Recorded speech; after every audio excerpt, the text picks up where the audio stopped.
El país desmembrado y la expectativa de un proscripto. Capítulo séptimo. El ex dictador, que se había embarcado con su hija y algunos allegados en el buque Centaur, pasó con ellos a la nave de guerra inglesa Conflict con destino a Southampton.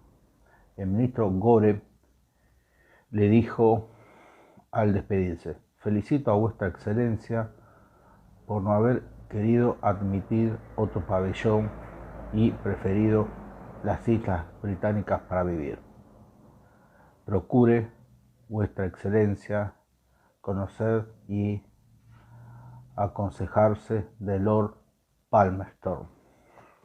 El viaje fue azaroso porque reventó una caldera de vapor, causando la muerte de 2 marineros y larga retardación en la travesía. El capitán de la nave, con buen acuerdo, no abordó en Río de Janeiro, pero se detuvo en las radas de Bahía, donde no permitió a los viajeros bajar a tierra. Un sastre de la ciudad subió la nave y proveyó a don Juan Manuel de ropa necesaria para el desembarco en su punto de destino.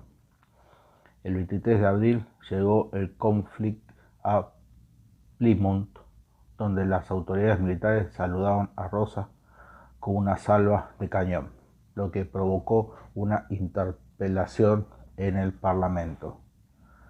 Los desterrados estuvieron por algunos días en un hotel de la ciudad hasta que, resueltos a instalarse en Southampton, se marcharon con ese destino en el mes de mayo. Algunos familiares de Rosa que salieron tras él desde Buenos Aires adelantáronse a su llegada por el retardo del Conflict y le esperaban en Inglaterra. Entre ellos se contaba Máximo Terrero, novio de Manuela Rosa desde largo tiempo atrás. Manuela tenía 36 años y no se había casado porque don Juan Manuel, sin razón alguna, como no fuera su egoísmo, no lo consentía. Pero esta vez, y a favor de la adversidad que cayó sobre nosotros, Terrero y Manuela se casaron en la Iglesia Católica de Southampton el 23 de octubre de 1852. Parece que la desposada fue a vivir en una casita de campo en los alrededores de la ciudad con su marido. Don Juan Manuel, que no asistió al casamiento ni quiso vivir con su hija, permaneció casi un año en el hotel hasta que alquiló su casa de Rockstone House. ¿Qué había pasado entre tanto en Buenos Aires? Urquiza, después de Caseros, nombró gobernador provisorio a don Vicente López y Planes, federal y viejo rosista, juez durante la dictadura y autor de versos al restaurador y a su hija, muy aplaudidos en su época, pues don Vicente López dispuso enseguida, instigado por su ministro Valentín Alsina, unitario del tiempo de Rivadavia, confiscar los bienes de su amigo el restaurador, con gran disgusto de Urquiza. Y no de extrañar que viera este último con malos ojos la confiscación de los bienes de Rosas, pero hubo de someterse al espíritu vindicativo de quienes muy pronto iban a expulsarlo de Buenos Aires. La confiscación de los bienes de Rosas fue decretada a pocos días de Caseros y la noticia llegó a Inglaterra por Máximo Terrero, uno de los primeros visitantes de Rosas en Southampton. Fue Lucio B. Mansilla, su sobrino, que partió para Europa con su padre, el general, y vio al dictador en el círculo de familia de aquella ciudad inglesa. Según Mansilla, Rosas estuvo promista con él y comentó aquellas 7 platos de arroz con leche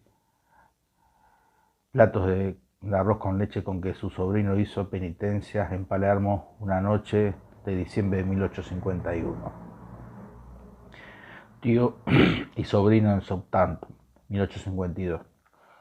Viniendo de Lisboa a Francia, mi buen viejo quiso visitar a Manuelita y nos fuimos a Southampton. Allí estaban alojados en la misma casa una modesta quintita de los alrededores: Rosas, Manuelita, Juan Rosas, mi primo, Mercedes Fuente, su mujer, Juan Manuel, mi sobrino, Máximo Terrero y un negrito al cual ya mi tío le decía por ironía Mister. Por supuesto que si el cambio de hemisferio y de situación era como una transición entre el día y la noche, otra cosa eran los sentimientos y las manías. Mi tío conservaba su chaleco colorado y Manuelita su moña. Mi padre, que era muy amigo de Manuelita, que la quería en extremo como la quiero yo, por sus virtudes, le observó que aquel parche colorado no estaba bien, pero ella, cuyo amor filial no tenía límite, contestó lo que no se lo sacaría hasta que no se lo mandaran. Un día almorzábamos juntos, todos juntos. Mi tío era sobrio. Concluyó primero que los demás y se levantó yéndose. Manuelita, ganosa de echar un párrafo con mi padre, me dijo: acaba ligero, hijito, y anda a entretenerlo a Tatita. Yo me apuré, concluí, salí y me fui en busca de mi tío, que estaba sentado en el sofá de una salita con vista al jardín. Me arrellané en una poltrona. Mi tío y yo permanecimos un instante en silencio. Yo lo miraba de rabo de ojo. Creía que él no me veía.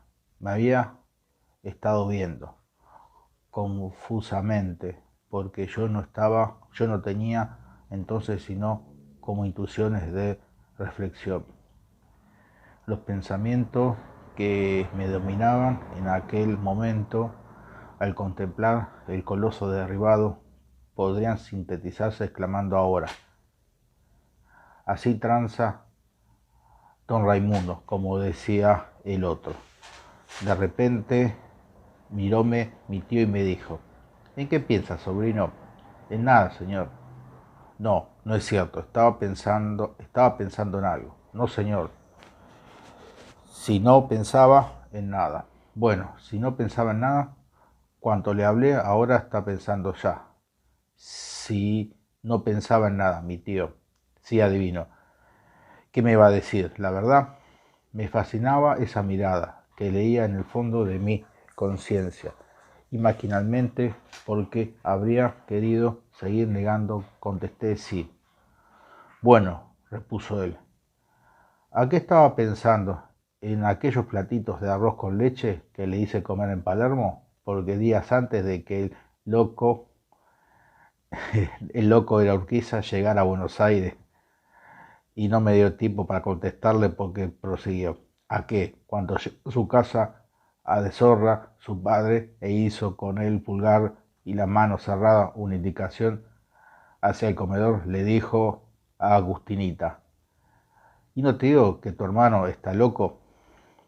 No puedo negar queriendo, estaba bajo la influencia del magnetismo de la verdad y contesté sonriéndome: es cierto. Mi tío se echó a reír burlescamente. Aquella visión clara, aquel conocimiento perfecto de las personas y de las cosas es una de las impresiones más trascendentales de mi vida. Y debo confesarlo aquí, no teniendo estas páginas más que un objeto, iluminar con un rayo de luz más la figura de un hombre tan amado como execrado. Sin esta impresión yo no habría conocido, como creo conocerla, la misteriosa y extraña personalidad de Rosa. Lucio B. Mansilla. Urquiza decide convocar a un congreso para dar al país la constitución que ha prometido, pero los unitarios de Buenos Aires le preguntan: ¿y cómo ha de preparar vuestra excelencia ese congreso? Voy a reunir a los gobernadores en San Nicolás. Todos esos gobernadores le replican: son los gobernadores del tirano que hemos derrocado, han sido sus seides y los cómplices de sus crueldades. ¿Y qué ha de hacerse?, dice Urquiza. Acabar primero con ellos, le contestan. Urquiza, que ha sido hasta poco tiempo atrás camarada de los gobernadores rosistas, entre los que tienen algunos compadres, advierte la encrucijada que se le presenta. Con estos gobernadores podrá desarrollar una política, tener el concurso que necesita para dar el estatuto constitucional que ha prometido y ser presidente de la nueva confederación. Sin ellos, los hombres de Buenos Aires habrán de confinarlo a su provincia y quién sabe si allí mismo no logran arrancarle el poder. Y reúne a los gobernadores en San Nicolás, firman el acuerdo que asegura la reunión del Congreso y él sale nombrado director provisorio de la Confederación y encargado de las relaciones exteriores. 31 de mayo de 1852. Pero en la legislatura de Buenos Aires desautorizan al gobernador Vicente López por haber firmado tal acuerdo y dan por sentado, poniendo a contribución toda la ciencia jurídica, que el acuerdo de San Nicolás es la más grande herejía constitucional conocida y que todo cuanto se construya sobre él será de insanable nulidad. Y el vencedor de Rosas, que ha creído proceder por lo fino, se encrespa esta vez, disuelve la legislatura por la fuerza y acaba por nombrarse a sí mismo gobernador. La medida de Urquiza era, por lo menos, violenta y no estaba muy en consonancia con los principios que había proclamado. El 7 de agosto, teniendo en cuenta que la confiscación política es considerada contraria a los principios de justicia, a las leyes sancionadas por la provincia y a las que han sido adoptadas por todas las naciones civilizadas, decretó todos los bienes pertenecientes al ex gobernador de la provincia de Buenos Aires, general Juan Manuel Rosas, serán entregados en el estado en que hoy se encuentran a su apoderado don Juan Terrero. Como el Congreso a que se ha convocado con arreglo a lo dispuesto en San Nicolás ya está próximo a reunirse en Santa Fe, emprende viaje para esta última ciudad y deja en Buenos Aires a su lugarteniente Galán, con escasa fuerza porque brasileños y uruguayos se han restituido a sus países. A poco de retirado Urquiza estalla una revolución, la del 11 de septiembre, y el lugarteniente Galán tiene que huir para buscar amparo cerca de su jefe. Queda así vencido el vencedor de Casero y expulsado para siempre de Buenos Aires, a la que había librado de don Juan Manuel. La legislatura porteña, renegando de Urquiza, y el Congreso de Santa Fe expidió su proclama que se iniciaba con estas palabras: la provincia de Buenos Aires se presenta ante el mundo y sus hermanas en la actitud guerrera y decidida que asumió el 25 de mayo de 1810.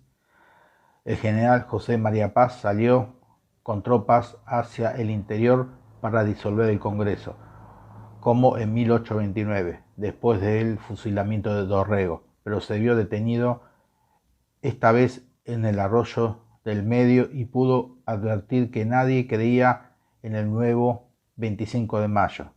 Con este fracaso y otros semejantes, el gobierno local decidió convertir a la provincia en estado libre e independiente, pero no habían contado con la campaña de la provincia.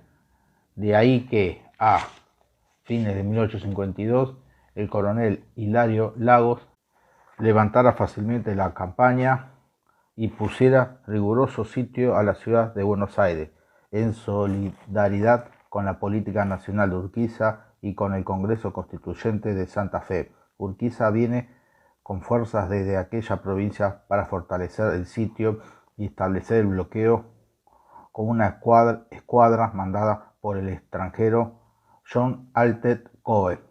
Todo anuncia la caída de la plaza sitiada, pero el gobierno del nuevo estado hace una emisión de papel moneda y el comercio, que ha sufrido quebranto, facilita metálico para ofrecerlo al jefe bloqueador.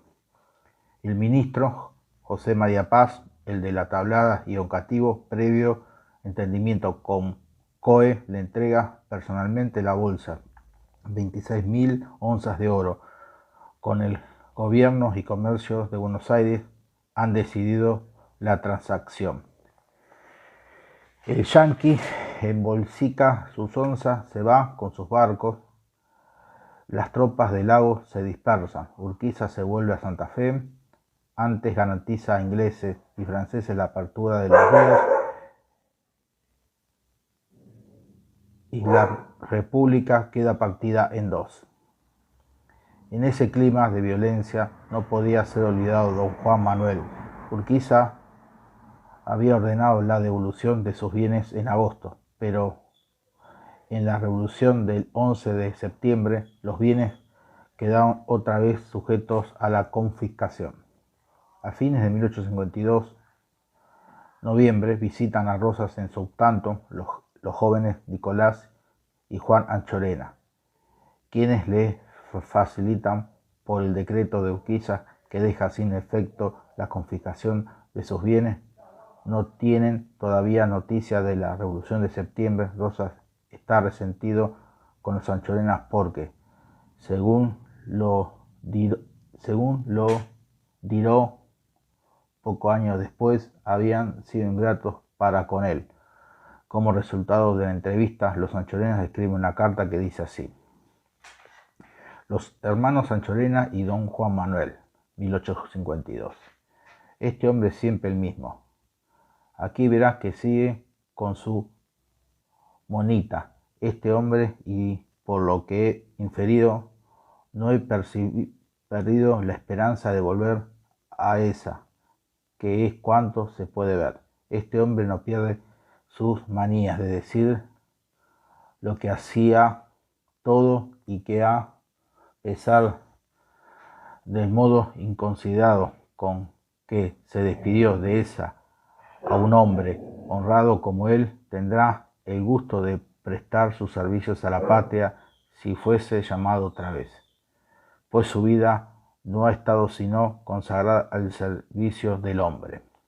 El general Urquiza, según él, no tiene capacidad política, como no la ha tenido los salvajes unitarios, y aquel no tiene otro remedio que desembarcar sus propiedades, pues estaba al él hacerlo en los intereses de dicho general.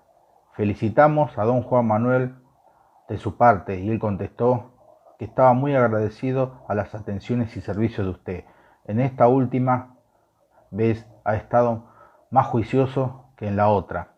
No se habló de política, solamente dijo que no sabía si estaba contento con el desembargo de sus propiedades, porque su resolución estaba ya formada de ocuparse de zanjear o de algún otro trabajo. El primero del presente estuvimos a visitar a don Juan Manuel y encontramos verificadas las nupcias tan esperadas. Ese día estaba don Máximo Terrero y Manuela nos dio parte de haberse casado, lo que ya hacía algunos días que nosotros sabíamos. Esta me encargó afectuosos recuerdos para usted. Al mismo tiempo de despedirnos nos dijo Rosas que tenía que hablar con nosotros y nos llevó a una pieza aparte. Entre las cosas que nos dijo don Juan Manuel era que la niña no le había hablado con franqueza porque le había prometido que no se había de casar, que el cariño que le tenía a don Máximo Terrero era de un hermano y que él había girado todos sus intereses en ese sentido y que le había perjudicado mucho, que le había hecho un mal grande y que si él había hecho el sacrificio de no casarse había sido por ella, que él debía hacer 12 años que debía haberse casado. Al tiempo de despedirnos nos dijo que tenía que hablar con nosotros y nos llevó a una pieza aparte. Nos dijo como quien dice nada, porque siempre con la misma manía, que todas las cartas que tuviese usted concernientes a él, lo mismo en poder de la testamentería, las que hubiese de él, las quemase, que él ya había quemado todas las cartas concernientes a usted y que él después de mandaría los apuntes de los animales que han entrado en su tropa de ganado. Cuando nos íbamos a despedir nos dijo que tenía que decirnos 2 o 3 palabras en su cuarto. Al efecto, entramos en el cuarto y nos dijo: ¿saben ustedes las ocupaciones de mis últimos meses de gobierno? Así que no pude mandarle a don Nicolás la relación de los animales que entraban en las tropas de ganado, pero díganle que ahora se las he de mandar. Continuo. Saben ustedes que cuando yo era joven solamente había estado en el campo y no me fijaba en los términos en que iban las cartas. Todas estas cartas, sí, Anchorena, de la campaña del desierto y otros papeles posteriores están entre los papeles de mi tío Tomás. Y suplica a usted sean quemados, como también algunos pocos que usted pueda tener, pues él dice que ha quemado todos los papeles que existían de usted y de mi tío Tomás. En fin, esta correspondencia de mi tío Tomás con don Juan Manuel quiere que desaparezca para borrar de todos modos los hombres dignos que ha tenido nuestro país, para decir después que el país no ha tenido más hombres que él y ha sido sanguinario alguna vez, es porque así lo ha aconsejado o impelido a obrar así Nicolás y Juan Anchorena.